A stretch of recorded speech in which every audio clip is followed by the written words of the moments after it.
Eh, hola, ¿qué tal? Muy buenos días. Bienvenidos a este segundo día de la extensión del Canvas en el marco del Festival Internacional de Cine Contemporáneo Black Canvas, organizado por la Universidad de la Comunicación.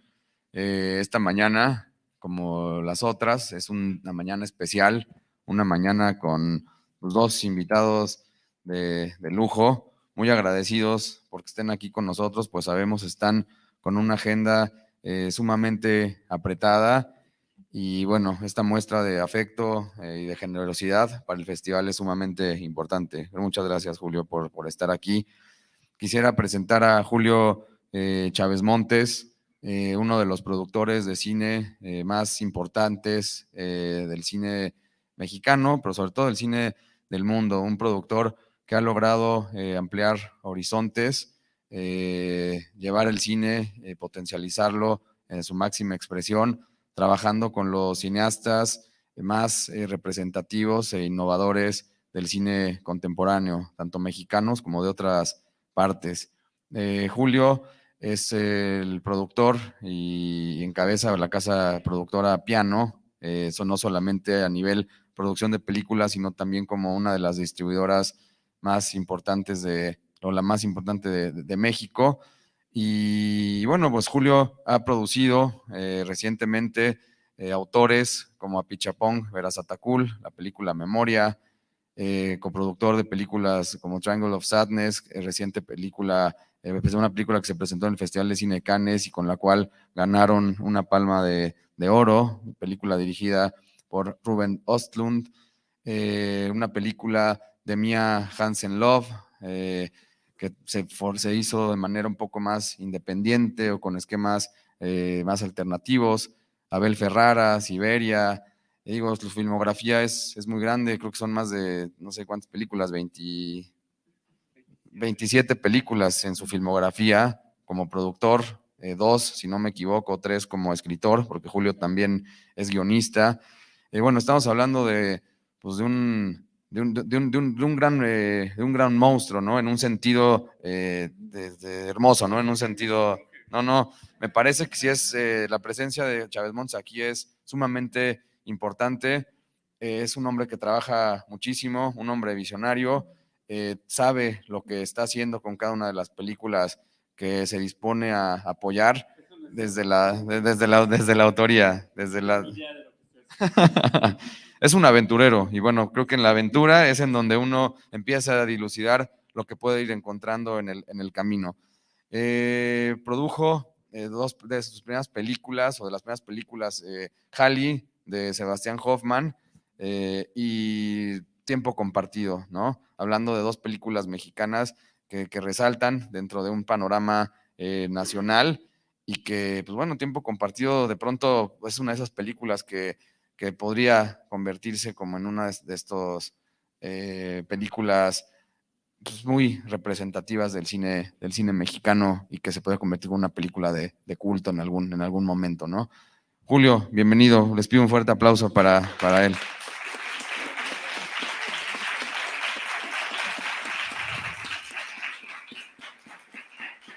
Y bueno, me gustaría también presentar a Weronika Czolnowska. Ella es de Polonia, jurado en esta edición de Black Canvas en la sección Nuevo Horizonte cortometrajes. Weronika es Head of Industry. Ella lleva toda la parte de industria del Festival de Cine Nuevos Horizontes.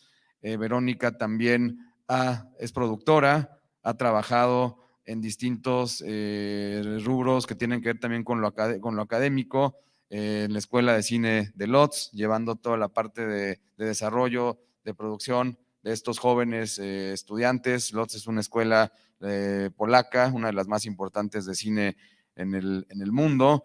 Algunos cineastas mexicanos que conocemos han estudiado en esta escuela. Su profesor, Gabriel Herrera Torres, por ejemplo, proviene de la Escuela de Cine de Lodz. Joaquín del Paso, un productor también destacado. Bueno, entre otros, ¿no? Weronika, para nosotros es un gusto tenerte aquí con nosotros y les pido un fuerte aplauso para ella. Les paso el micrófono y muchas gracias por estar aquí. Bueno, primero que nada, muchísimas gracias por una introducción tan generosa que no creo que me merezca. La plática la vamos a tener en inglés. Si hay alguien que de repente hay algo que quiera que traduzca, yo feliz de la vida. Weronika y yo estamos aquí para ustedes, ¿no? O sea, queremos que esto sea algo que les ayude, ¿no? Que les aclare panoramas, ¿no? O sea, en el lugar donde están ustedes, todos hemos estado, ¿no? O sea, todos hemos empezado ahí. Y entonces no hay ninguna pregunta, o sea, es obligatorio decirlo, ¿no? Que nunca hay preguntas tontas y la verdad es que es así. Y no hay, eso no hay ninguna formalidad de que no pueda alguien levantar la mano y decir, oye, me perdí en esto, por favor, con toda la confianza, ¿va? Pues con eso, muchas gracias, Majo. Gracias. We hadn't met before, but it's a pleasure to meet you. I'm a very big fan of the New Horizon Film Festival. It is a great festival and a very generous one as well. Yeah, it's one of the biggest film festival in Poland. I really invite you so that you come one day and visit, and we have amazing program. It's a huge festival. You can meet Polish film industry and also many international guests. And yes, I'm in charge in industry events. I will tell you very quickly what I do. So also if you have any questions now or later, you can approach me. And now I'm in charge of industry events. The biggest one is called Polish Days, and it's presentation of newest Polish films to international film industry. I don't know if you probably, yes, you have something like that, like a market of Mexican films here, right? There are some co-production markets in Mexico. Guadalajara hosts one. Los Cabos hosts another one. Morelia has Impulso Morelia. I think that an important point to consider always is that every major festival tends to have industry events. And those industry events are important because it's a way to connect people. And they're very, very important when you're starting your career. Because that's the moment when you feel very lost. You have no idea what you have to do to make your film. And that's part of what we're going to talk here, because like Weronika and I were just talking before the start of the talk, that one of the things that I think it's important for students to know is that you have to be strategic. You know, it's not enough to want to make a movie. You have to plan. You know, this is an art form and an industry that survives on planning, because the worst always happens. And if you don't have any structured plan for it, like, you're not going to be able to complete a movie. You know, and what we want is for all of you to have the tools you need to do that. Yes, and exactly. So the industry events I organize are to help filmmakers to plan strategy, to plan a promotional strategy, distribution strategy. So every step of production, and then actually what happens next, because yes, it's super important to think ahead and to plan it. And then I also organize, I will tell you very briefly, but I also organize some programs for young filmmakers, first and second time filmmakers, international workshops. And that is also something which is very important and could be interesting for you now or later, participating in some programs, development programs, or like some training programs for filmmakers, which aim to not only help you to develop your project and to educate yourself about film industry, but also network with film industry people.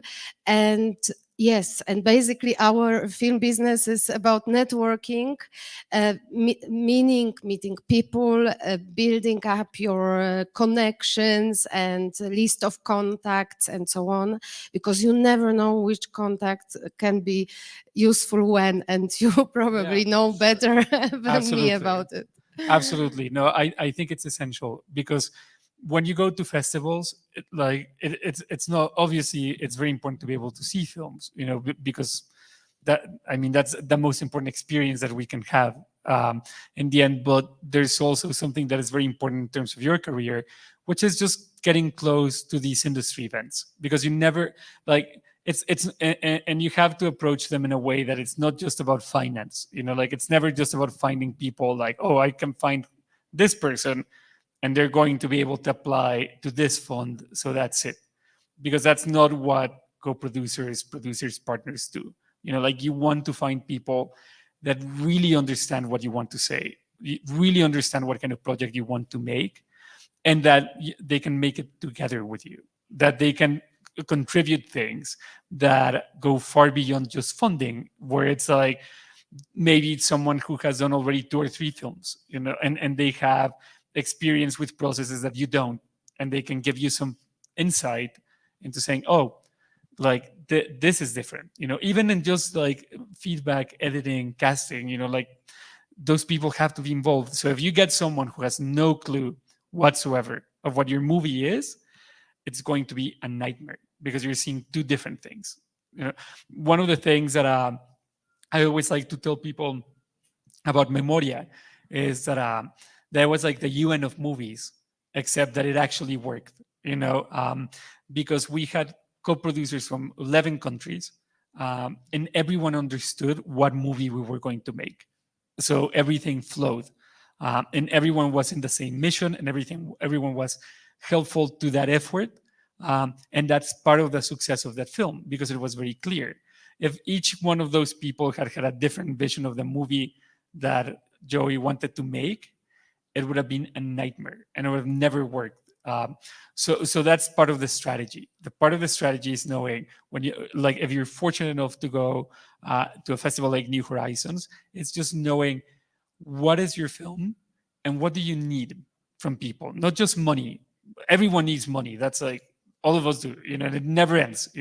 Like you'd make it, like you can have a movie be very successful and no one is signing big checks for you afterwards. Like there's not like, oh, like you won Cannes and here's your check for making movies forever. I wish that was true, but it's not. Like it's always back to square one. Yeah, and and you can and probably you should start at the school already to build up your networks. You have this great opportunity here to have this amazing festival with international guests. So some of you are engaged in in some activities, festival activities. That is also a great way of starting building up your network and future career and contacts, because you never know what you will need. Maybe one day you will need something from me, being a Polish film industry representative. You never know in this in film business too. So yeah, any opportunity to jump on is very important. And I also want to mention that in film school, I worked for many years in film school in Lodz.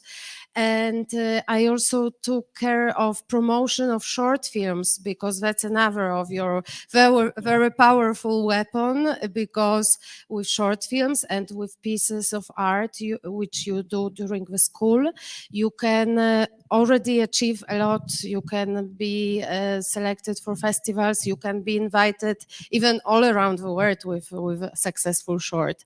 And then again, you meet people, then you are all, for example, in short film competitions, you meet young filmmakers. You are every one of you, it's at the very beginning, but then with time, if they stay in your life as friends, maybe in 10 years, you decide to do co-production and film together. And Absolutely. No, absolutely. And it's like, I think that's such a great point. Short films are essential, because like it's very hard to ask someone to read a script, that you've written, because like it takes a lot of time to read a script and to read it with care and to give feedback, and if you ask me, for instance, can you read my script? I always feel terrible, because it's like I have like a pile like this big, and I'm like, I'm gonna get to it by the time you're probably done shooting. But what everyone will always, everyone who's worth talking to or having a relationship with, everyone will say yes to watching a short film. Like if you have a 10-minute short, you can go to anyone and say, can you see my short film? And I think almost everyone will say yes, because almost everyone remembers and understands the position you're in right now, which is starting out and how difficult that is. And you never know where those short films can take you. Speaking of what you were saying, which I think is such an important point, I think of this movie we made called Tenemos la Carne. Like the way that movie came together was that Emiliano did this brilliant short film called Dentro, and he actually, met an extraordinary French director called Jan Gonzalez, who's much older than him, and he was traveling with his feature film debut, You and the Night. And Jan, who's incredibly generous, saw the short film and said, I want to help you. I have no idea how, but I want to help you make your feature. And that's how Emiliano came to us, and said like, hey, I want to make my first film, and there's this French director who has like a small production company, and he wants to help me. So that's how that connection happened. We originally we're just gonna help him say like, let's put this together. Like I'll advise you and see. But that we ended up reading the script. We ended up getting really interested in the script, and we came on board. And you would have never imagined, from just being in this short, like having the short film. I think it was in the Rome Film Festival that it played, and that made the connection. So you never know where they're gonna take you. Like Emiliano could have never imagined very simple short film, not an expensive one, like very simple, and it was the beginning of his career. Yeah, I have also many examples because I produced many shorts, and we traveled with directors all around the world with this short meeting. So it's also for future, also for my job now. It's very important because I have some connections in many countries, not only in Europe, but all around the world. So you can always ask somebody like to introduce you somebody or to recommend somebody. So never underappreciate networking, the importance of networking. And again, I think that it's very important when you're starting out to apply, to industry events like New Horizons, because that's like we always think, when you start out, like I remember, like the only thing that you think about is like, I want to send my movie, or I want to send my script. And it's like, you don't need to have any of those things necessarily to be able to apply, for like an accreditation, to an industry event in a festival like New Horizons, because there's great festivals like that are very supportive of young people. They're not just about like people who are already in the industry, but like supportive of students, supportive of people starting out. And that is very important because it gets you used to it. Like you don't want to be in the situation that I was, that like the first real industry event that I went to was in Cannes, and I was completely lost. Like I had no idea of what to do because it's such a huge festival that it's like, where do I go now? What do I do? And you feel like overwhelmed by it. Whereas, people that had already gone to a lot of industry events in smaller festivals had a better sense of how to navigate, and they knew people. And it's like, well, I know this friend that I met at this, at this smaller festival, at this smaller encounter. We can talk to them and do something. And then you go to a party, and you meet someone else, and then that's how you really start building a network, and all of a sudden people in different countries, and you're like, I know this person who did this thing, and I could send them my short film and say like, this is my short film, and I think that all of that in the end comes down to something that it's rarely talked to for young people, which is strategy. Yes, and I think what is also very important in our business is friendship, because our jobs, and I'm sure you will agree with that. But it's we spend many hours, and you know that very well probably if you have your own project, that you spend endless hours working, developing ideas. You need good energy also, and people who support you around and who are partners to talk to you. And this creative process takes so long that you really need to get on well with somebody, like to survive through process and also through crises, which are inevitable in our film business. And I think you can talk about that too. No, I mean, there's always, it's always a nightmare, like it's a fun one, like it's a fun nightmare, but it always is, right? And I think that I think it's important, like, to find places where you belong, because that's another one, a lot of times, like, again, like there's, oh, I'm going to send my film to Cannes. I'm going to send my film to Cannes. It's like, maybe Cannes is the wrong festival for you. Like you have to really get a sense of where you're going for, and make sense of that experience, but also try. Like, for instance, one of the things that I remember that we did in Halle is we made a book, like an actual physical book, which sounds so old to say, to say that you may like printed something and bound it and put it together, and I went myself to Hyperlumen, and I cut like everything myself and I bind it and put it together. And we sent it to the Huribals Fund in Rotterdam because we applied for their support. We didn't get it, they didn't give us the money, but they kept the book, and it was something that they said, we don't know if, like, we can't really support you now, but like, if you do shoot this movie, send it to us for post-production. And we did, and then we did get it.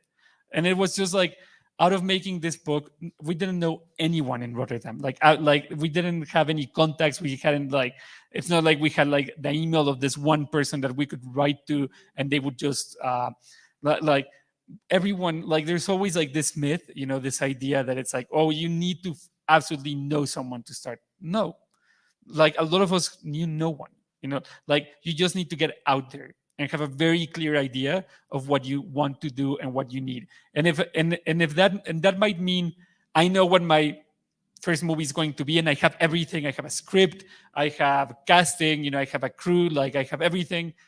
Or it can be as simple as, I have no idea, except that I want to make a movie and I want to meet people to make a movie. And again, there are places where if you go to Cannes, like me, like, you're gonna feel completely lost. But there are other festivals where you're gonna feel lost, but it's going to be okay because the infrastructure is there, Do you have maybe already some questions to us or not?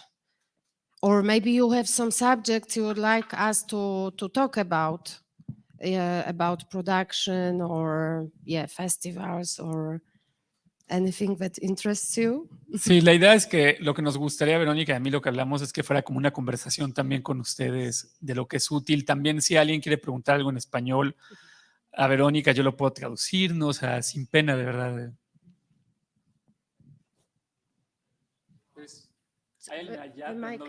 The mic is coming. Vienna, see? Huh? The mic is coming, I think. Yeah. There we go. Cool.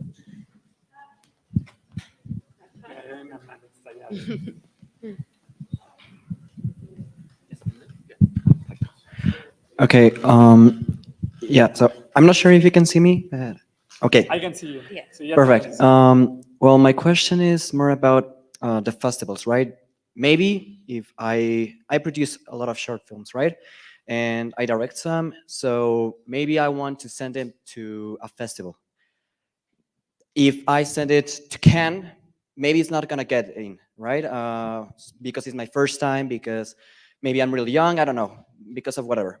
How do I know which festival is made for me, right? How can I be sure that if I, for example, here in Black Canvas, if I send my short film, it's gonna be the right festival for my short film? What comes first to my mind, for sure, is always checking the program of festival and really do like your homework checking what festival showed in previous editions, like really to dig in, not only look at the titles, okay, countries, okay. No, dig in, like you can find now on the internet information about movies, even short movies. People, like have websites and so on.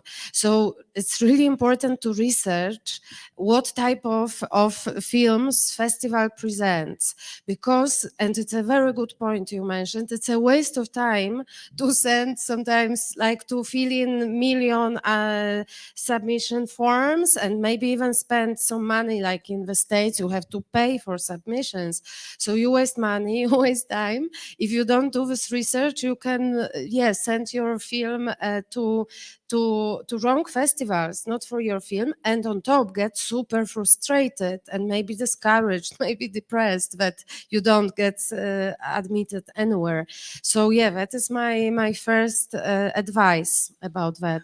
Yeah, I agree. I think that is very important. And with short films, they're very easy to find online, so like you can always look like, you can see what films won that festival maybe, or like the bigger short films, and you can look at them and it's going to tell you a lot about what the programmers are looking for in that festival, and then your job is to see, does my film make sense, in that group, could I see my movie in that group? Because every festival has a line, like they have a preference for certain kind of movies over others, and they have their own identity. Programmers and art like artists in that sense. Like you see a program and you can understand what they want to say or what they want to find in world cinema. So, the best thing you can do is to find the right place for your movie, because even in like this dream scenario of like, oh, I don't know, maybe my movie has nothing to do with Cannes, and maybe they selected because they feel generous that day, or like I bribe someone and they program it, that's impossible. But let's say you just do it. Like, it can be a nightmare, because then the audience there are going to be very cruel and they're going to be very harsh, because it's not going to be what they expect to see. And it's going to be a horrible experience when it shouldn't be. Like it should be the release of your movie should be like a cathartic experience. It should be something where you feel like it's finally out there, right? It's a part that makes sense. It's like after everything that you suffer, it's finally out there. So you want to make sure that it's for the right people, because at the end, that's all that matters. You want to find the people that are going to connect to your film. You want to find the people that your film is going to speak to. Exactly, and that is again connected with this strategic thinking, planning your career ahead as a filmmaker. Because also in festivals you build up audience. You already, build up some interest around you about your art. So yes, there is this big opportunity here that the viewers of your short film will be waiting for your next short film and then for your debut film. So you are building up the audience for your future with shorts, and it's very important. Yeah, absolutely. Okay, thank you. Helps a lot. Mm-hmm. ¿Quién más anima?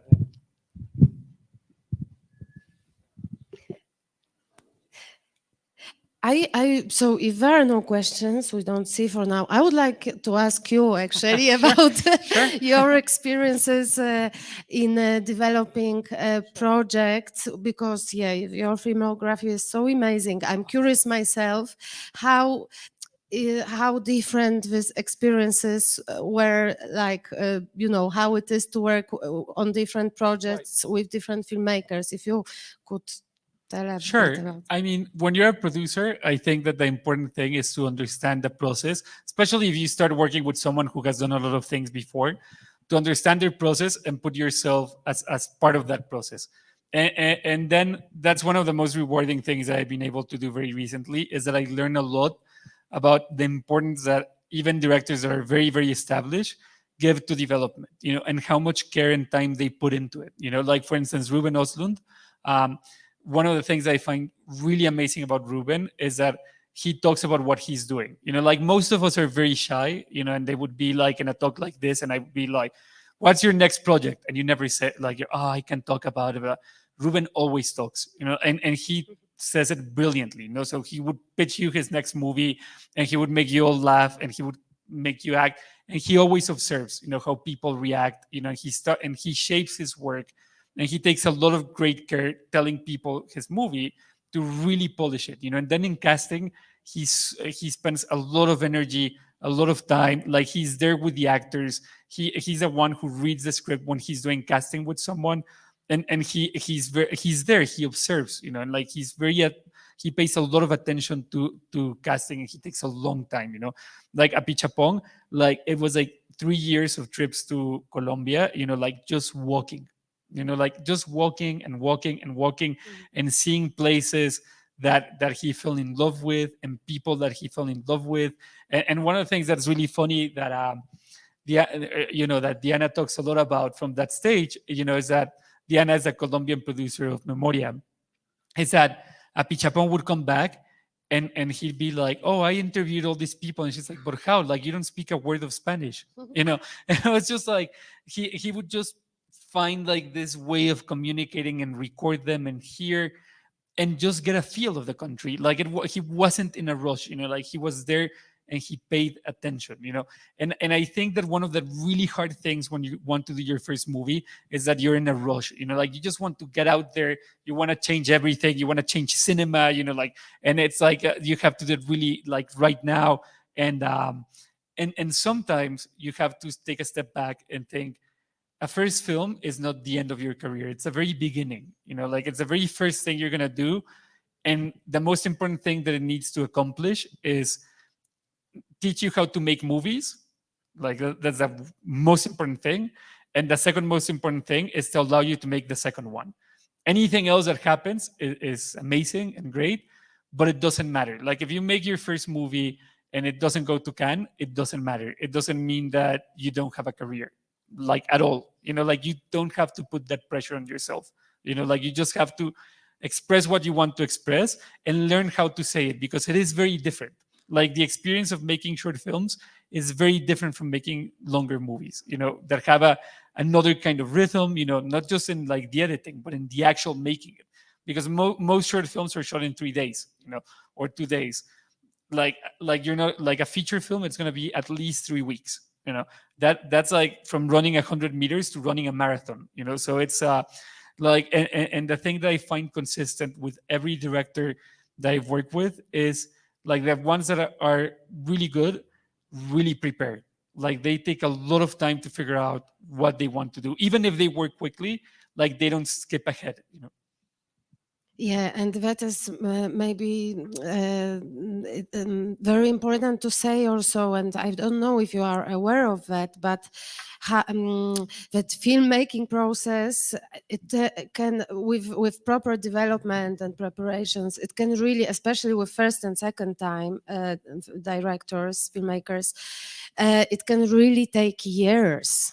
And it's like something normal. There's nothing wrong about it. Yeah. It is like that. But you really, in our jobs in this business, you really need the stamina and enthusiasm, motivation for a very long time. So also this energy management is very important. So in that sense, yeah, the more you think over before actual shooting and going to the film set, which is always already very stressful already and with a lot of pressure, as you said, with first film, I mean, the pressure is unbelievable because expectations are high and everything is new.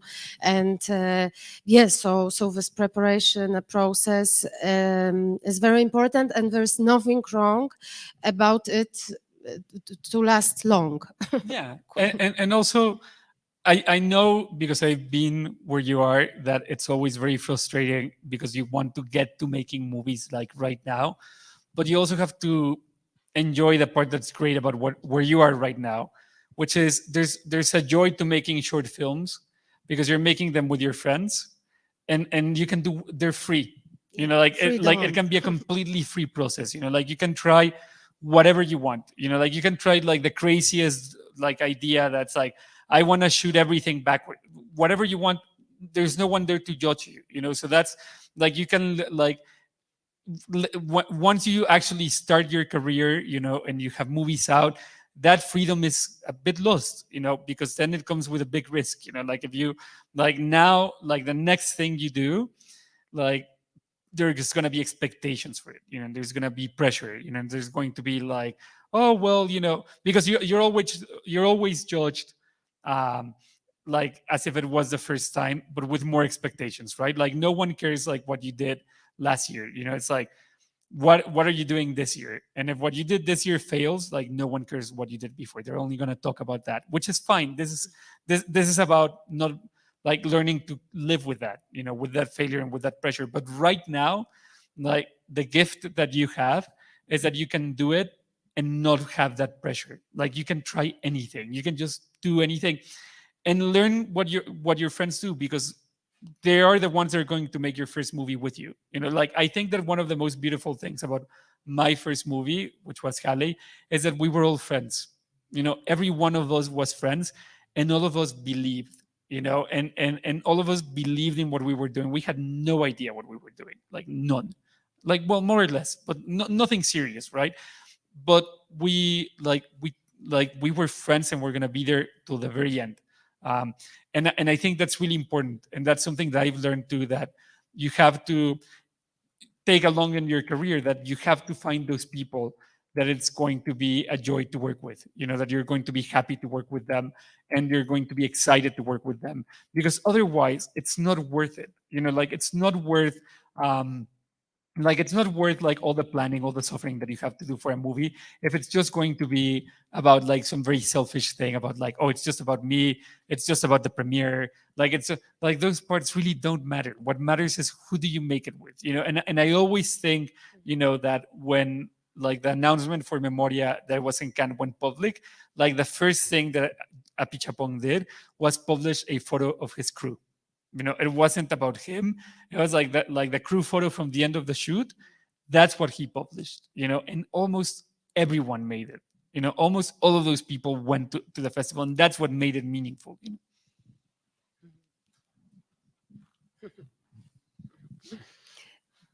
Preguntas por ahí, algo que se Sí. animen. Lo que sea está bien, ¿eh? O sea, no, esto es muy... Ay. ahí,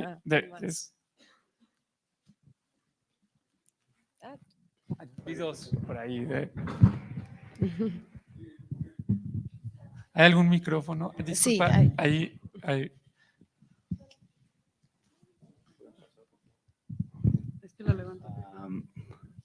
As producers, how do you know when to give all the freedom to the director and let the idea just flow, like in all the processes? And when do you know how? And when do you know when to stop the director? Like, this is not working, or I have a different idea of how the things are going, or yeah, because producers, I think they are also like creative minds. They have to be, I think. And when you have like this like opposite ideas of how you think the film should go, or how do you yeah, that process of the director and producer. Yeah, I would just start very generally, because I'm sure you have many examples and amazing ones. But very generally, it's for me, like this producer-director relation is built on trust, mutual trust. Without that, there is no movie, or for sure not a good movie. That's it. So trust, again, you build for a long time. It doesn't come like that. The same like in life, in friendship, love, and so on. So it's really also hard work for me to work on that part of a relationship at work.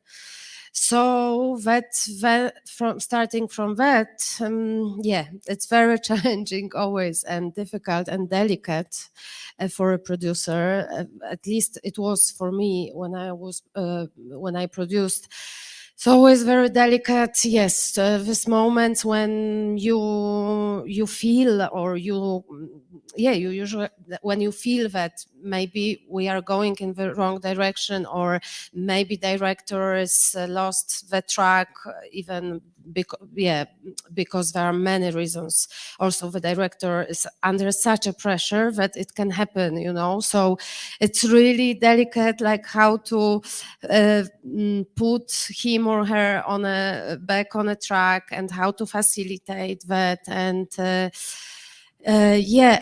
from my experience, also what helps a lot sometimes, it's having someone else on board, like script consultant, or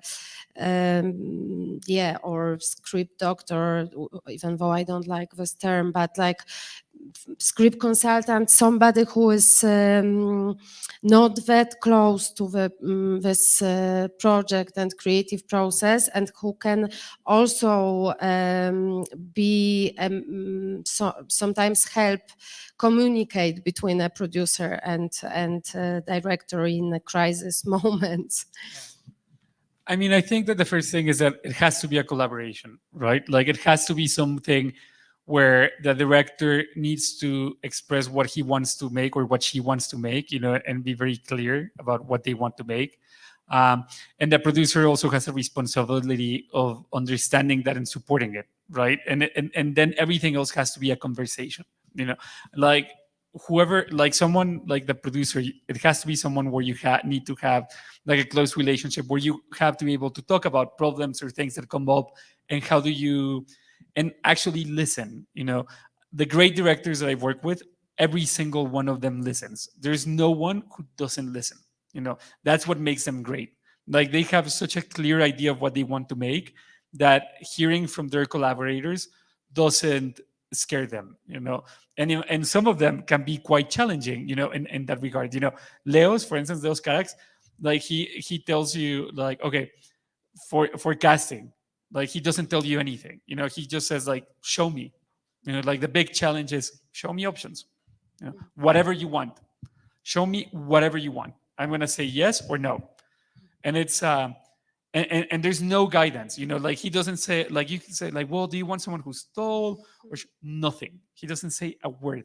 You just start showing him things, and he says, like, no until he finds, and he takes you away from that comfort zone until you find something that it's a yes, right?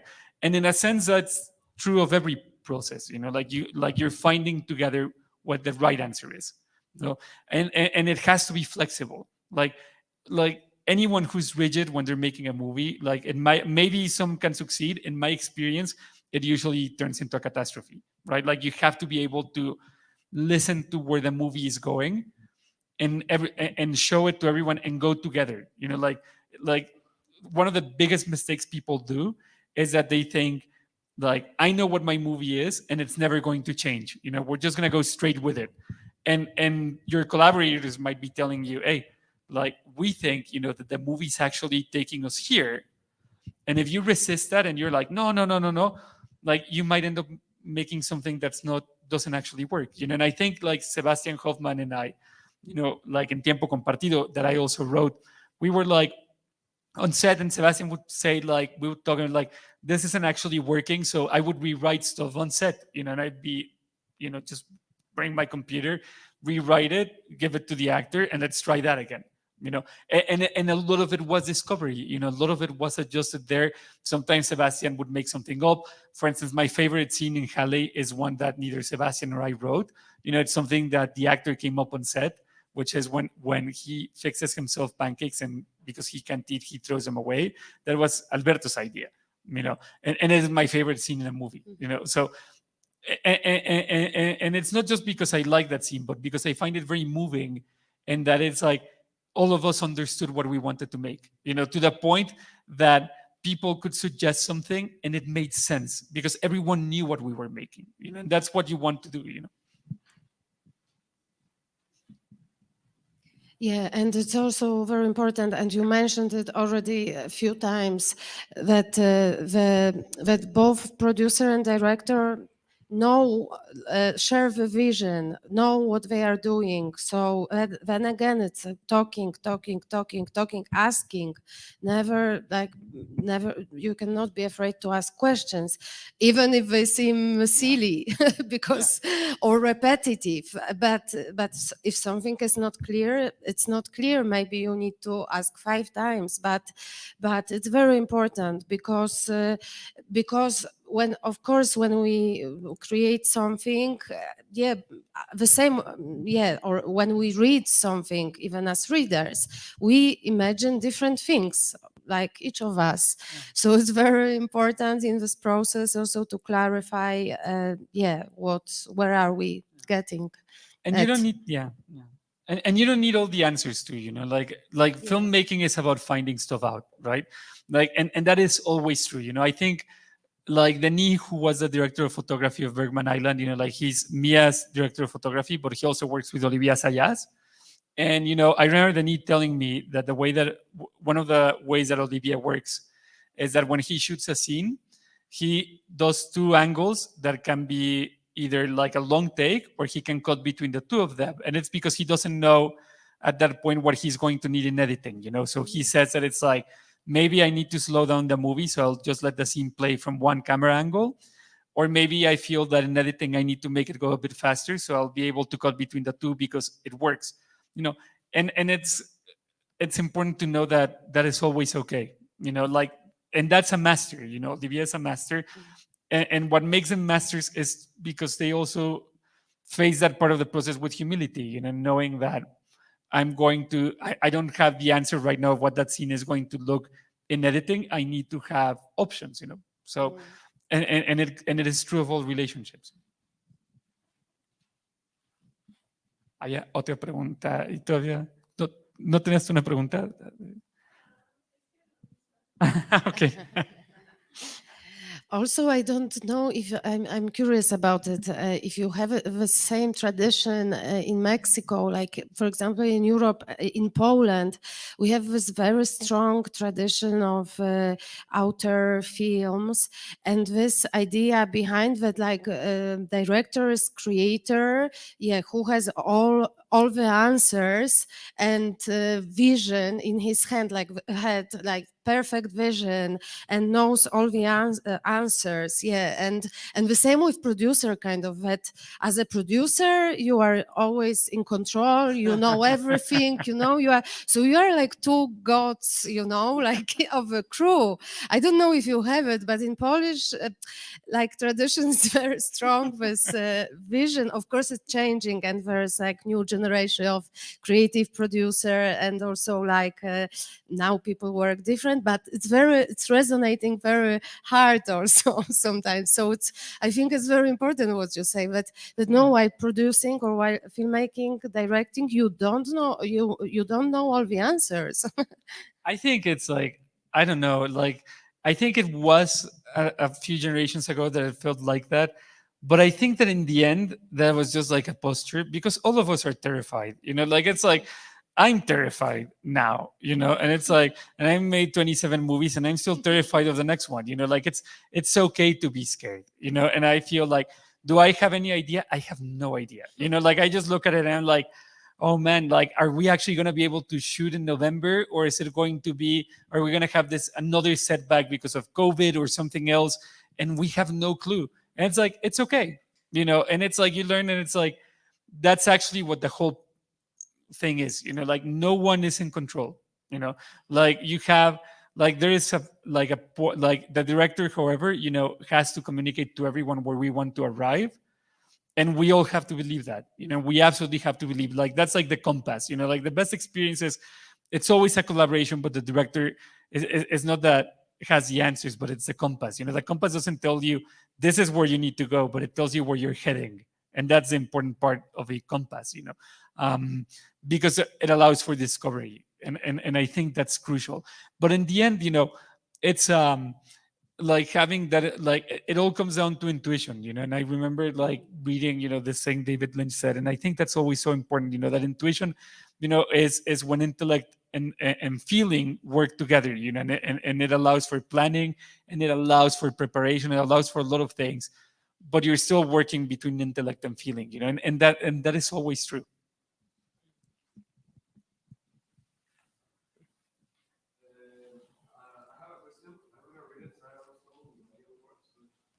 Okay.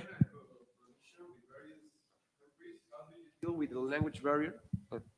Sorry, I'm gonna read my question again. Yeah. When you are in a co-production with various countries, how do you deal with the language barrier so that everyone gets the same general idea of the movie and the emotion and meaning of the movie doesn't get lost in translation? I mean, it's a challenge, you know, it's a challenge.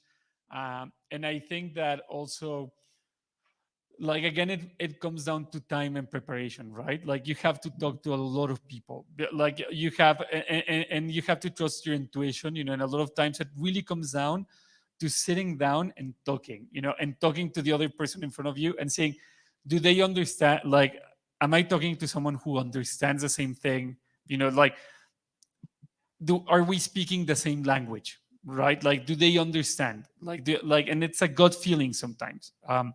And you have to really trust that, because like, if you don't, like, and if you just say, and it's very tempting, you know, like, it always sounds very easy in the abstract, right? Like, it's always very easy in the abstract to say, oh, just find the person that is going to understand. It's like, okay, you know, like, sure, you know, go find the love of your life, you know, like, go find like the rich person that's just going to send you a check. Of course, that sounds very easy, you know. But in the truth, you know, there's always a temptation. You know, you're making your movie, you can't find someone to give you money, and you find someone and you're not really sure. Most of the time, it's better to wait.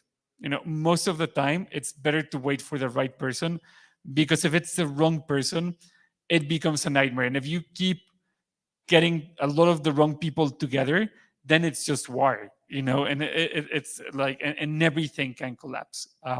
There needs to be, like, you really need to take the time to find the right person and make sure. And if you're on the side of the producer, you need, like, if you're the producer in the project, you need to be sure that this is a project that you actually believe in, you know, and that you understand what the director wants to make, which is not always easy, you know, like, it takes sometimes trial and error. Sometimes you have to, like, surely you'll go and make a movie that's a nightmare in that sense. But you try to learn of that, because like you have to also remember, when you're making a movie, like, not a short film, but like a feature film, that's a long commitment. That's not just shooting, you know, that's a very long commitment. I still have to see things that are related to Halle, and Halle, like, we released it 10 years ago, and I still have to get emails about Halle, you know. So it's like you have to make sure, like, is this something that I believe in enough in to commit? Yeah.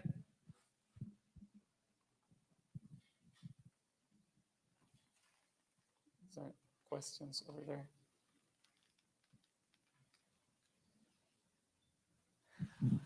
I have one for you. You know, then now that a lot of people have asked it, now I feel comfortable asking a question of my own. It's hard to ask questions, you know, like it's always a bit embarrassing. But like, I'm really curious, you know, about. You have to go through a like, what I think it's a really challenging process, because you have to select projects that are not really projects yet, right?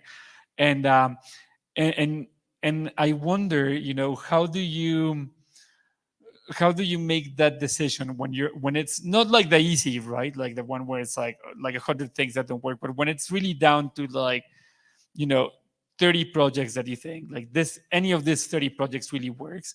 Like, what's the thing that you say, I could choose any of these, but I'm leaving these 10 out? Like, what's the thing that you look for, you know, that helps you make that decision, you know, like that really hard one? Yeah, not an easy question. I won't be original to say that originality is something we are we are always looking for. And, you know, the longer you are in this film industry, and the more films you've seen, the more scripts you read, the more presentations you heard, I must say the more difficult it is to find original project, because so also my advice for you at the beginning of your careers would be also to to be aware of that like it's great that you have this opportunity to watch films at this festival and so on, because it's very important to be aware like what is done there, not only in your own country but also in other countries abroad, like in Latin America, to know like what you compete with also, and like how your project can be original and attractive in the wider context. And this is a very tricky and might be difficult part, because I know that especially directors are very focused on screenwriters, on creative process. So sometimes it might be considered as distracting, like to watch films and to read, and but it's very important to know the context and this film industry. So so it can happen that for example, when I read Polish projects, but I also read projects from all around the world, because, for example, I select projects for Torino Film Lab, for Feature Lab. Yeah. So I read projects from all around the world, from different countries and it's different continents, cultures. And it's amazing to see how repetitive some subjects are, so which is not a bad thing also. But then, yes, you need this magic element which makes it more original, and it can be formal, it can be author's vision, it can be some twist in the story which makes it different from other stories you read. What is also very important, and it's something we mentioned a lot already, it's also the team behind the project. So it's not only so it's not only the project itself, because it can be very good, but you also need to believe that the team who is behind the project will actually make the movie in future, and that is very, very important too. So so it's broader picture, of course. And then, of course, like short or previous films, I mean, we always watch them, like to know the filmmakers and what they can bring, because of course sometimes it's very hard to judge just from paper, as I say. I mean, just words on paper, and plus on top we add our imagination, and I mean, it can be totally, my vision as a reader can be totally different from a writer or director. So it's many elements, and that we take everything into consideration. Like on my case, I think that the most important thing is that it has a voice. Like, I think that the best investment of your time now as students, is to make enough things, write enough things, make enough movies that allow you to find your voice, because that's the thing that you really have to commit to. Like, because there's no way to calculate, right? Like, there's no way of thinking like, oh, this kind of thing is successful, so that's what I'm going to do. It doesn't work. Even if you wanted to make commercial movies, like, or commercial TV shows or whatever, it doesn't work. Like, everything that works has a very particular voice, and you have to discover what yours is and really commit to it. Like, because the worst thing that can happen is to become calculated, to say like, well, I'm going to try to do this because I think this is going to win me awards or get me into festivals or get me money.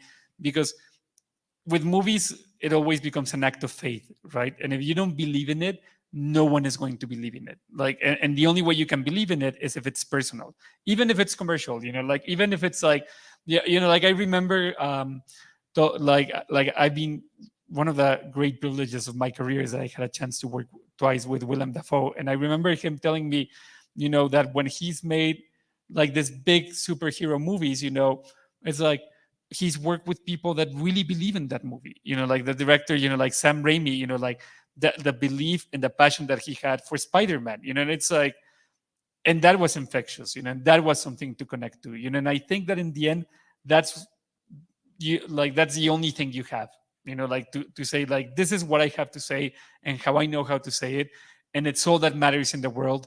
and I'm going to find a way that makes sense for the world to receive it. Because if you try to be someone else, it's doomed to fail. Like it never ever works. Totally. Plus, it's very important also, like even in film production and in this long process of film production, like to remember what was your initial like motivation, or like to be aware of this as you said, like this individual need and voice. And because during this process you will get into many crises, you will hear many people, criticizing your project or telling you how to do. Also, that's a part of industry events, that when you go to industry events, people you meet many people who know better than you because have been in film industry for 20 years, 30 years, 50 years. Screw those people. Yeah, exactly. That would be my advice too. So, but sometimes you are very lost because you get these different opinions. You are lost. So then it's very important to go back to like the initial moment, like why you wanted to make this movie, why actually it was so important to you, and stick to it. Yeah. Yeah, I mean, I remember that for Halle, we went to Cine en Construcción, which is a very important like work in progress that is organized. One of them is organized by the Toulouse Film Festival, like for Latin American films, and the other one is by San Sebastian. It's a wonderful place, right? But for us, it was a very difficult experience because like it was our first movie and it's supposed to be a work in progress, and we're like, oh, okay, so it's okay if we have like this very early edit of the movie, people are going to understand. And they didn't. And it was awful, like the questions were so harsh. There were people that talked to us before the screening and people that no longer talk to us afterwards, and we're like, and Sebastian was so hurt. I'm like, fuck them. It's like, this is a movie we wanted to make. Like, it's too much for them. Screw them. Like, who cares? We're fucking Sid Vicious, like, I wish, but like, I was young and pretentious and like, let's, we're like, the Sex Pistols, screw them. And it's, and in the end, that is also kind of important, like, because no one has the right answer, like, there is a place for what you want to make, and if you're at the wrong place, fuck them, go to another party, like, it's like maybe you go to the most boring party on earth and it's like the most exclusive one, and you're like, and I've been to like, I don't know how they let me in, but I found myself in exclusive parties because of this, and they're like the most boring ones. I'm like, this is a nightmare, and I just want to get out of this talks. And it's like, and then you go where you belong, and again, that's why I think the idea of the compass is so important, because you just have to find your place. Like, don't try to fit into where you're not comfortable in, because then what happened is that Halle really worked. It premiered at Sundance after Morelia, and then we met a bunch of those people afterwards, and we're like, oh, Halle, blah blah blah, and it's like, oh, now you like it, and it's like, and it's like, now that you've heard other people like it, now you liked it, and it's like, I don't care, and it's and then there's so many things that can distract you, when you make movies. It's like, success can be really distracting too, like, because then you get caught up on it and you're like, oh, this movie was a huge success and everyone likes it, and it's and then it's like, what am I going to do next? Whatever comes next. Like, you can't be like caught up on that. Like, you can't become like, oh, I need to be as successful as with the first movie, because that can kill you too. Like, if you stay too long in success or too long in failure, like, they both choke you. Like, you have to just be like, learn what you need from each and move on, because like, it's not like, you don't have the obligation to be like, for everything you do has to be successful. Everything you do has to be something that's personal for you and expresses something that's important for you, and it allows you to make the next movie. That's all it has to do. Whether like, and there's no way of like for instance, I was like, I'm incredibly proud and I feel incredibly fortunate of having worked in Memoria. But when before the premiere, like I was talking to Diana, and I'm like, I am ready for like a very contentious like reception. Like I don't care, like how the press takes it, because I thought a lot of press could be very hostile, thinking like, oh, like now Joe is working with with a famous actress, and that's kind of a betrayal of working with non-actors, or like he's working out of like Thailand. Who is he to work in Colombia? And that there could be a lot of really mean things. And I was ready for that, and it didn't happen. Like the reception was great, and I was like, so you never know. You have no clue. But it didn't matter to me in the end whether the reception was going to be good or not, because I believed in the movie. Like I am proud of that movie. I think that what it had to say was important for Colombia. It's important for Mexico. Like the idea of talking about the trauma, like the shared trauma of memory, like of this collective social memory. I think it's so important that whatever happened, I didn't care. Like if Cannes didn't invite a movie, I didn't care. Like I believed in it. I think of movies that I made, like Resurrección, directed by a friend of mine who passed away, Eugenio Polgovsky, and it didn't get anywhere. Like it didn't go to, like, it went to like one small festival in Paris, and I think in Morelia, who's always been very generous to us, and that was it. But I really believe in that film, because I really believe in what I wanted to say, and I'm very proud of it. It's one of the movies that I'm the most proud of. And it's one of the movies that I made that the least people have seen, So in the end, that stuff, like, you just have to learn to live with it and move on,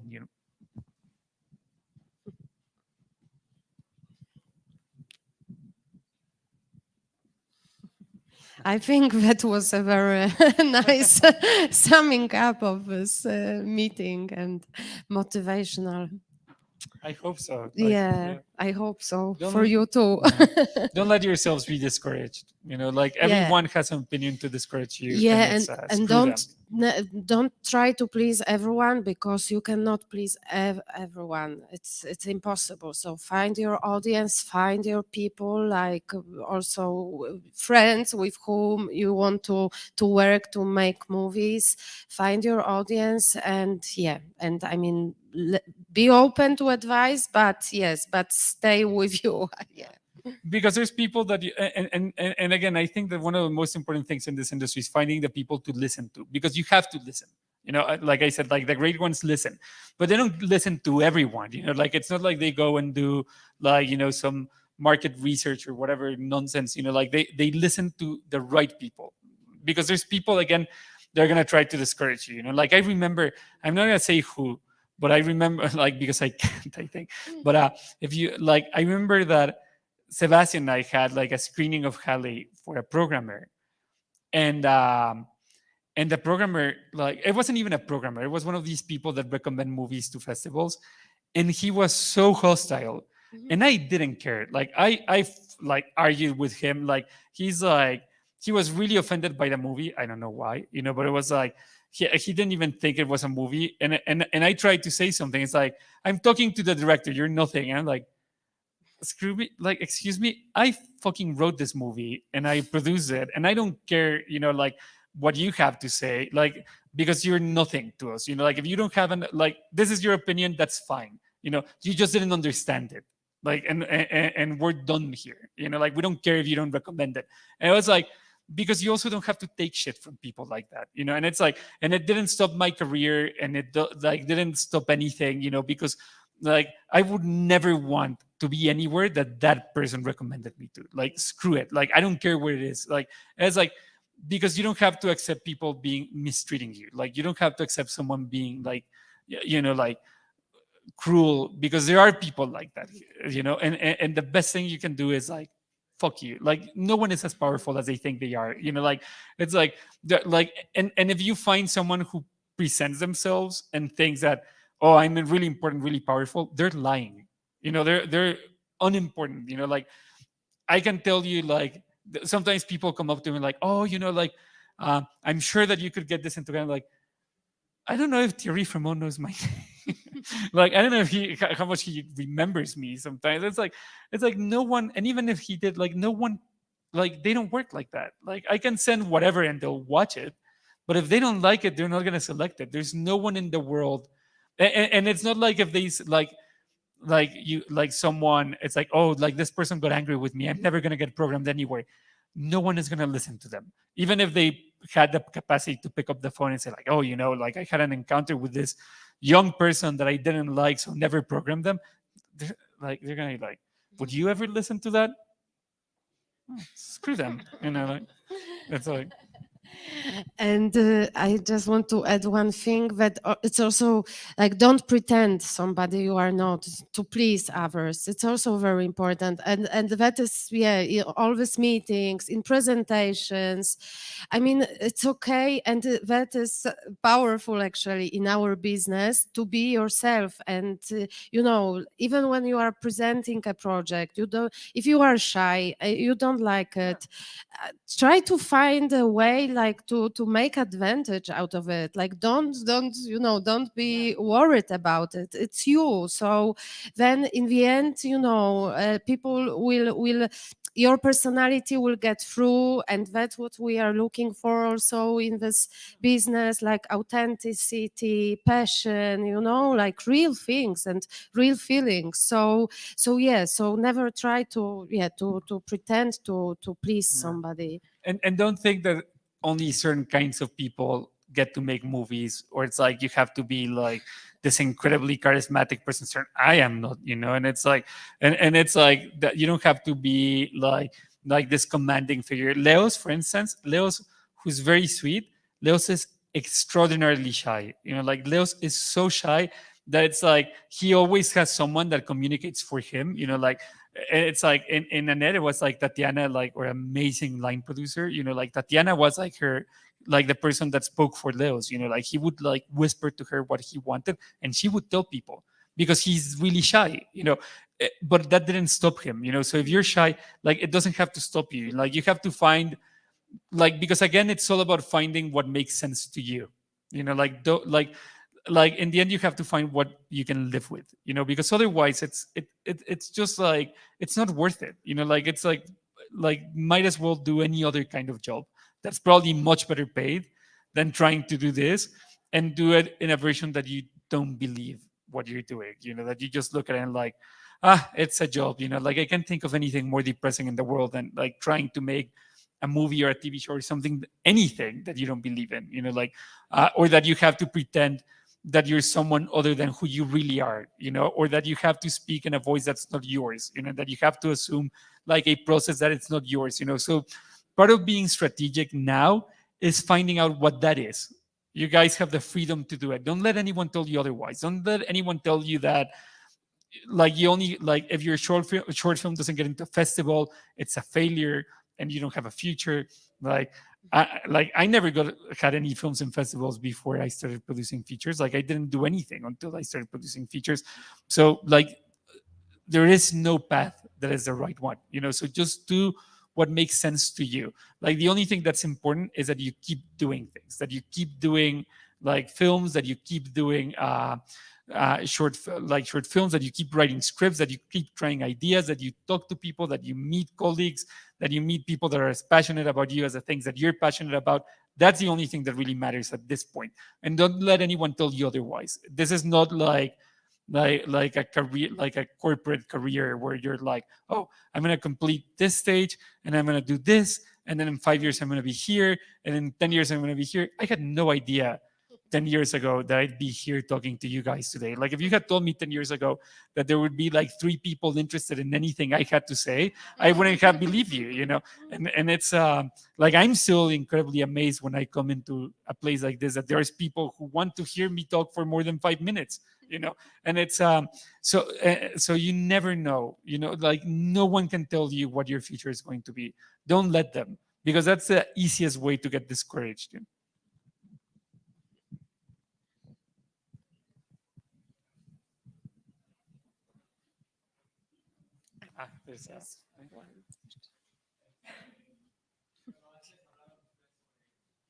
Voy a hacer en español y luego tú se lo traduces. Sí, tú, tranquilo.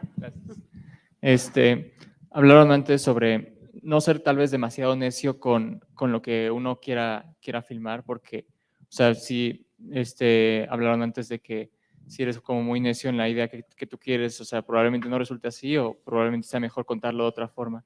Entonces, ¿hasta qué punto es mejor o está bien estar abierto a cambiar esa visión sin que afecte el material o el tema que tú quieres abordar? Y cómo saber cuál es el momento para cambiar eso o para seguir con lo que tú piensas. Porque también por un lado, pues está esto de querer seguir lo que tú, o sea, lo que uno siente que por ahí es, y por el otro aceptar las opiniones y estar abierto también a ello. So he's asking about when do you know when you have to listen, you know, and when do you know when you have to accept someone else's opinion and that you might be wrong.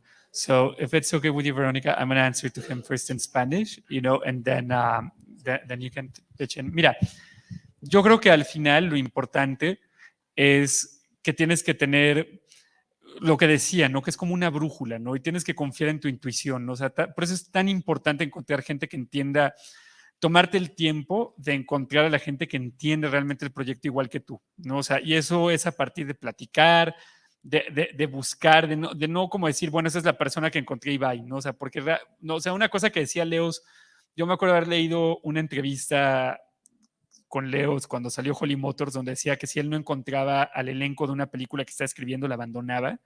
Y en ese momento me sonó como, bueno, la típica cosa que hizo un director para sonar más interesante en una entrevista de prensa, no sé qué.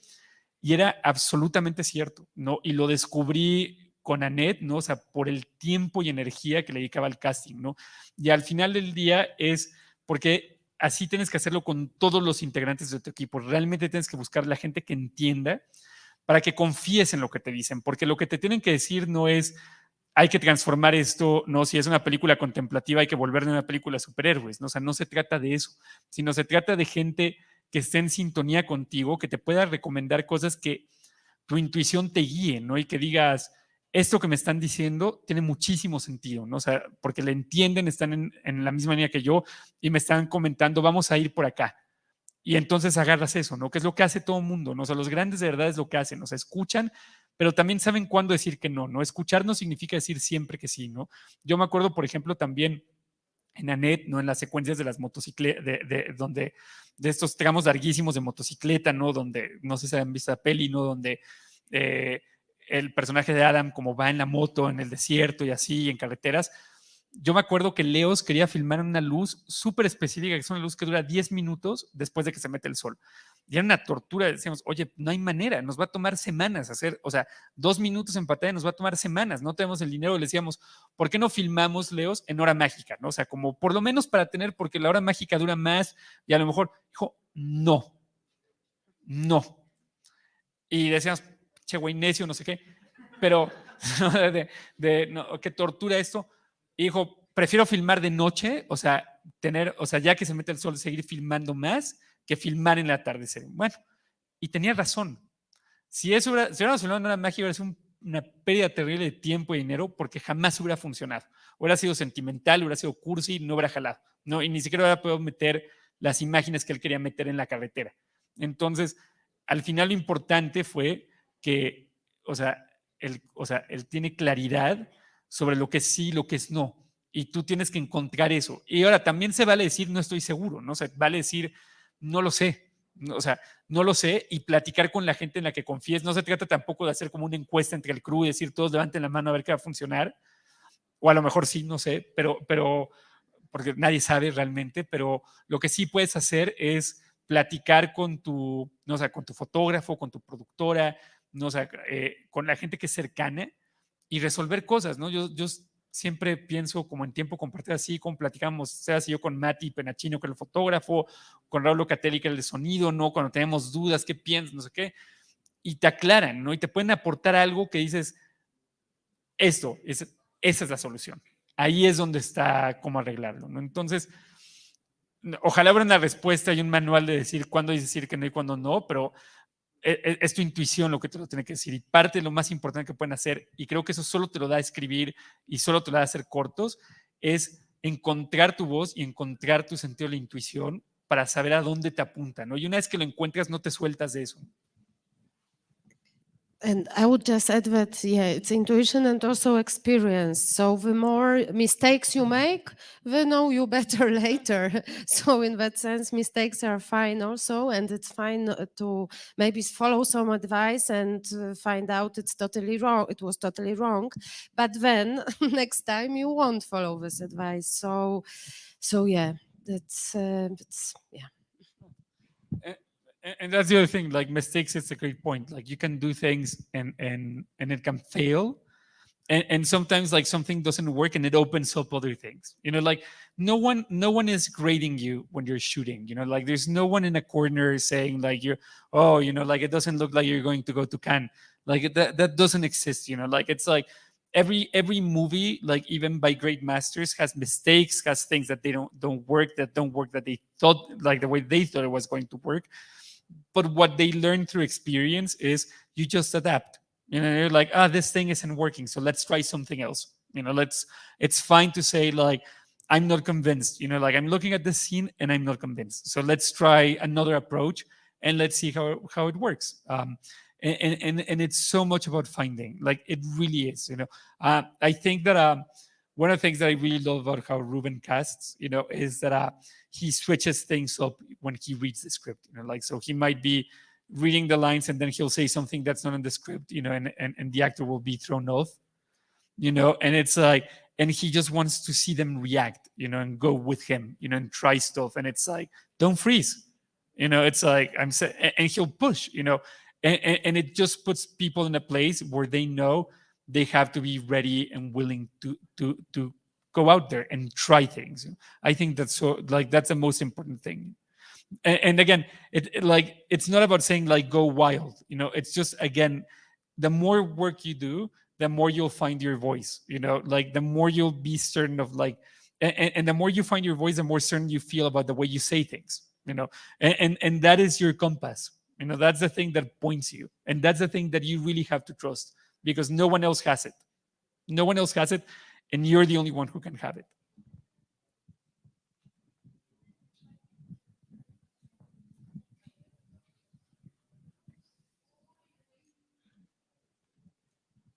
¿Alguna otra pregunta por ahí?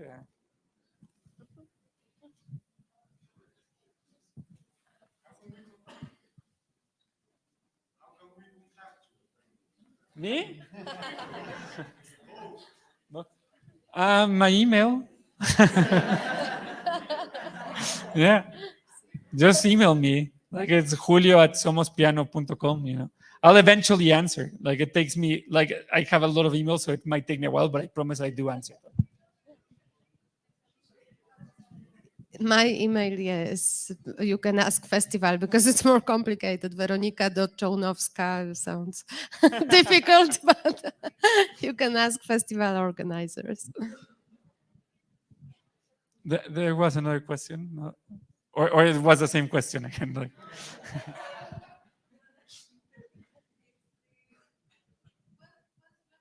Sí, claro. Sí.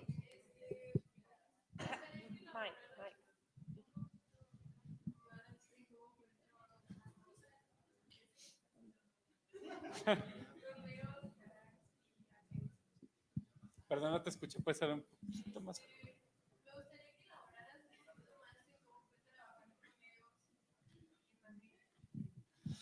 Pues mira, o sea, la verdad es que fue una gran aventura y también fue un sueño, ¿no? O sea, porque para mí, o sea, poder trabajar con él como Leos, pues yo admiraba el cine de Leos desde que estudiaba, ¿no? Y para mí, Holly Motors, o sea, Ciara y yo siempre hablamos, nos voló la cabeza, ¿no? Entonces, fue como o sea, se abrió la posibilidad, y justo de lo que decía Weronika, de que uno nunca sabe a dónde te llevan como las relaciones que formas, ¿no? Pero la persona con la que produje, el productor francés con el que hice una película llamada La daga en el corazón, que justo fue la segunda película de Jean González, el coproductor francés de Tenemos la carne, y así fue como conocí a Charles, el productor francés de Annette, fue que, o sea, el camino de Annette fue muy largo, ¿no? O sea, o sea, Ronnie Ross y los Sparks empezaron a trabajar en la peli, o sea, desde hace 20 años tenían la idea, y antes o después de Annette, no, digo, de Holly Motors, o sea, hablan con Leos, no sé qué, de hacer la película, y había otros productores, ¿no? Y fue como un camino muy tortuoso, y se cae ese equipo de producción en 2019, y Leos habla con Charles, y yo hablo luego con Charles, y Charles me dice, ¿quieres entregarle a Netflix? Claro, no había ni leído el guión, me da igual. O sea, la posibilidad de trabajar con Leos, hacer una película de Leos, aparte de hacer una cada 1000 años, entonces es ahorita o nunca, ¿no? O sea ese sí es un cometa, ¿no? De decir, o lo ves ahora o ya no lo viste. Y entonces todo fue muy rápido, ¿no? Porque la película se filmó a finales de 2019, unos cachos en 2020, y luego fue la post.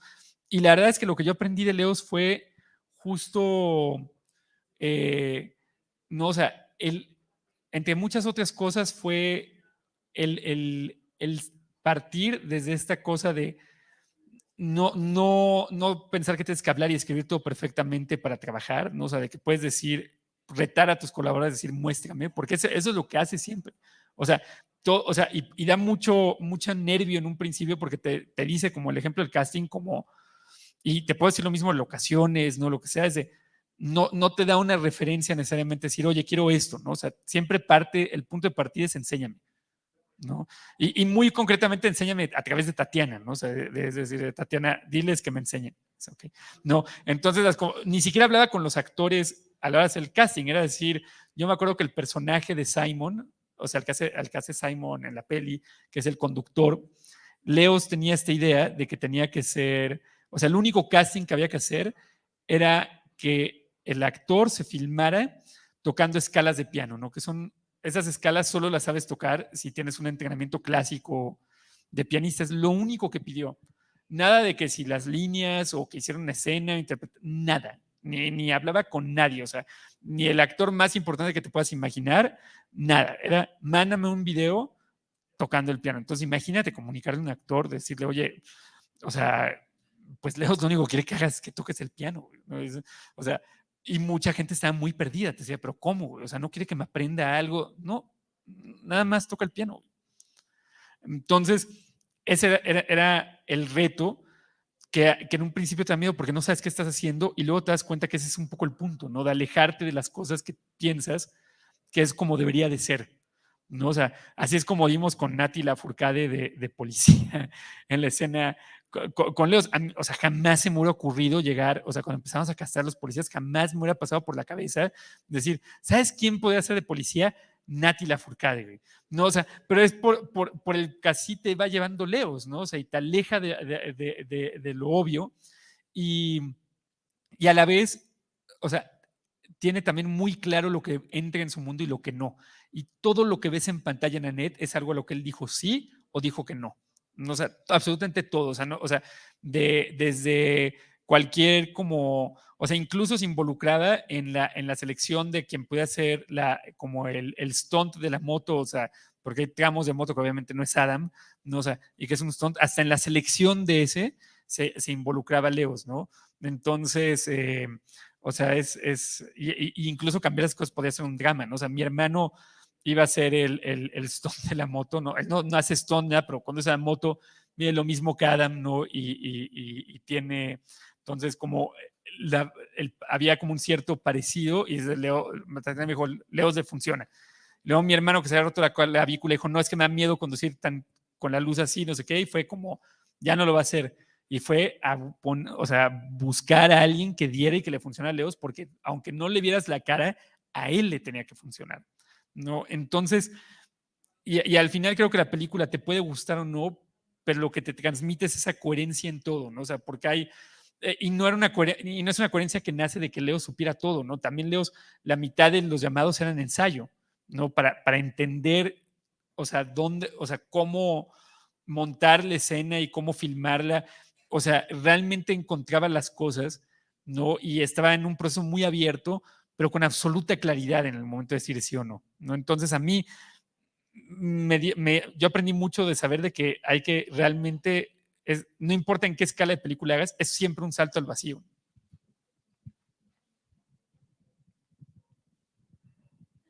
Y es muy lindo, nada más es muy tímido, pero es muy lindo.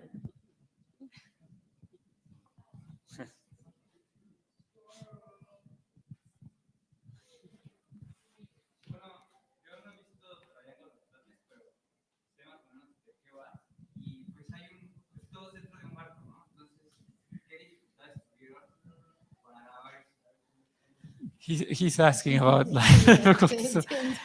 pues fue un reto, o sea, porque más allá, no todo ocurre dentro de un barco, pero lo que sí fue un reto tremendo en la película fue que se empezó a filmar justo al inicio de la pandemia, ¿no? Entonces, se empezó a filmar en Suecia, ¿no? En estudios, ¿no?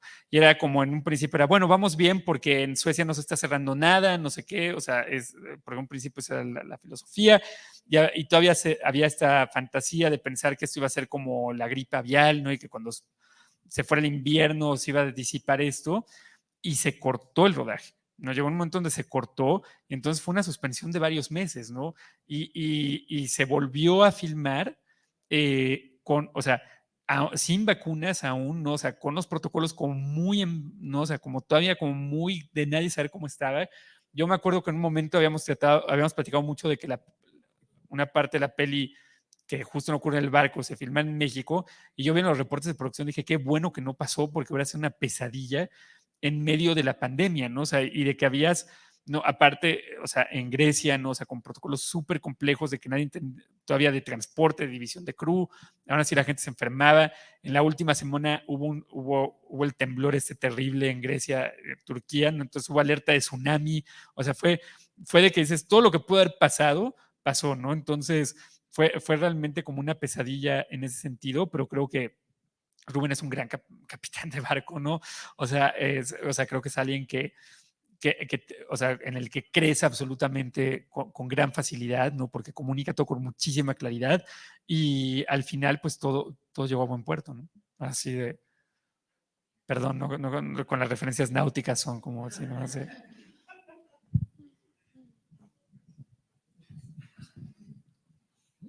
Suena muy cursi, es horrible, pero...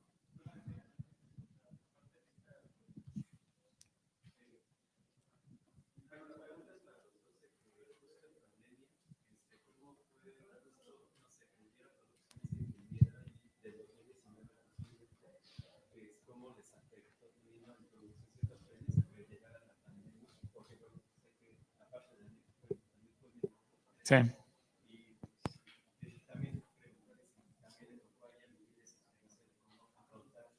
Claro. Sí. So he's asking about, you got the question. Okay, great. You want to go first? I will answer, try to answer quickly. I mean, so I hope I understood correctly how industry was affected, right? Specifically, yes. Okay. Yeah, so a lot. You know, all the, as you must know, festivals went online, the same industry events, which was a nightmare. Basically, I mean, as an experiment, you could do it.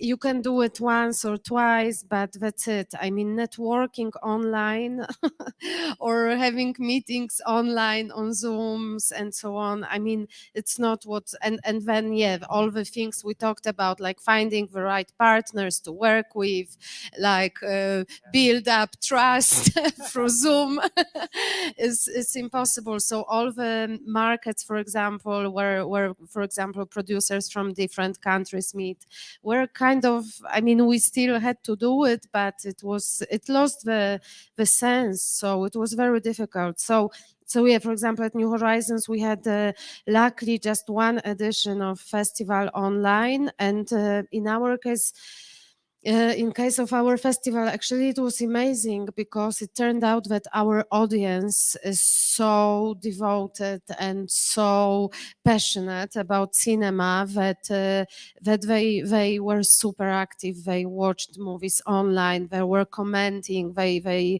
started this forum, you know, online, like commenting. So they really created this atmosphere as if festival was happening physically. It was very special and unique. But yeah, it can happen once, I think. But And yeah, for industry events, we had to organize one. I had to organize 1 year online events, and it was very challenging. I mean, but yeah, we managed. Of course, we are as a film industry, we are disciplined, so we yeah we managed. I think right? you guys did an incredible job. Like I think that's like the hardest was for programmers. I'm sure. Like it was so difficult.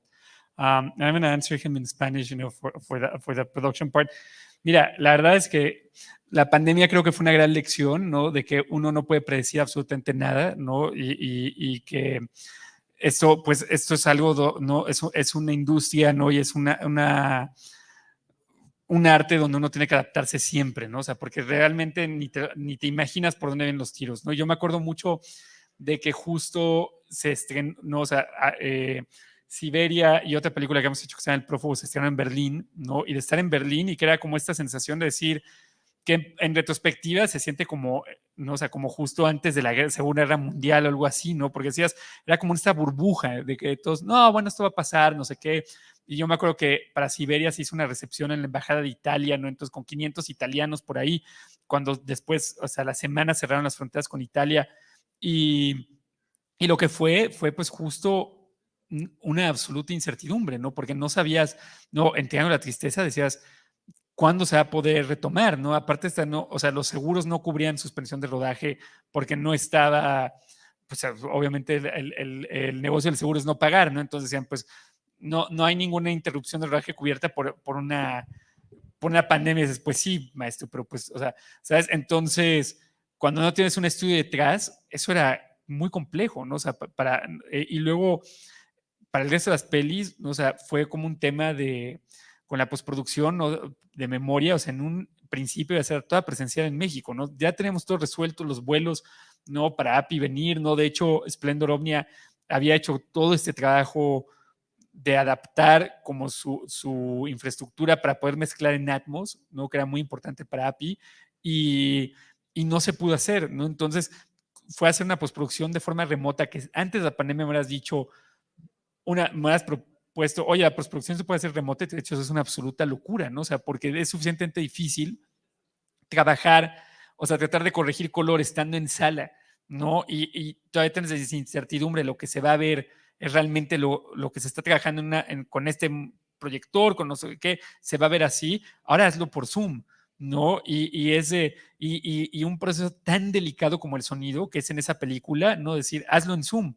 Y así se hizo, ¿no? Entonces era como este salto al vacío, ¿no? De que nuevamente ayudó mucho, que todo mundo sabía qué película se iba a hacer, y API es muy claro transmitiendo eso, ¿no? Entonces, pero sí era un reto de miedo de decirle a Diana, ahora va, ¿no? O sea, Javier Umpierres, que es un genio del diseño sonoro, que fue junto con Rita el diseñador sonoro de memoria, era que pues aquí está lo que hace Javier, obviamente no puede escuchar nada API, hay que mandarlo a Tailandia para que lo escuchen, ¿no? En este otro estudio, que obviamente la configuración no es una réplica exacta, entonces encuéntrale, ¿no? O sea, de ser con la incertidumbre de que esto es lo que plantea él, y no sabes que si lo que está escuchando allá es lo que finalmente se va a escuchar.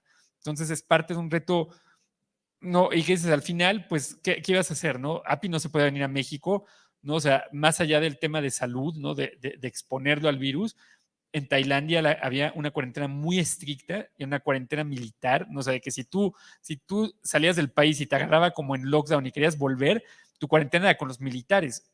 API no se podía exponer algo así, siendo él alguien que está tan vocal sobre la situación política en Tailandia. Entonces, no había opciones, y eso muchas veces te plantean las películas, es, ahora, ¿qué haces? Y de nuevo, lo único que tienes es esa brújula y esa intuición, es lo único que te puede ayudar a encontrar tu camino entre esa incertidumbre que es constante, ¿no? Sea una pandemia, sea lo que sea, porque en Siberia fueron tormentas de arena, ¿no? O cuando filmamos en Baja, o en Italia era como las nevadas, ¿no? O sea, entonces, o los perros se perdían, ¿no? Salían corriendo y no le hacían caso a nadie. Entonces nunca, o sea, muchas cosas pueden salir mal y salen mal, ¿no? Entonces hay que encontrarse en esa tormenta, encontrar el camino, y para mí es lo único, es esa brújula y la intuición.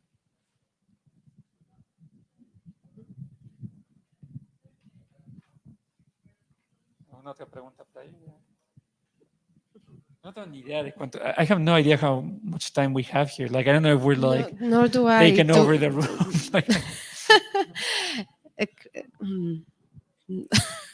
I'm happy to keep answering questions. No, and thank you for questions. Thank you for being active. Yeah, if anyone still has questions, I'm happy to answer, like en español, en inglés, Sí. como quieran, o sea.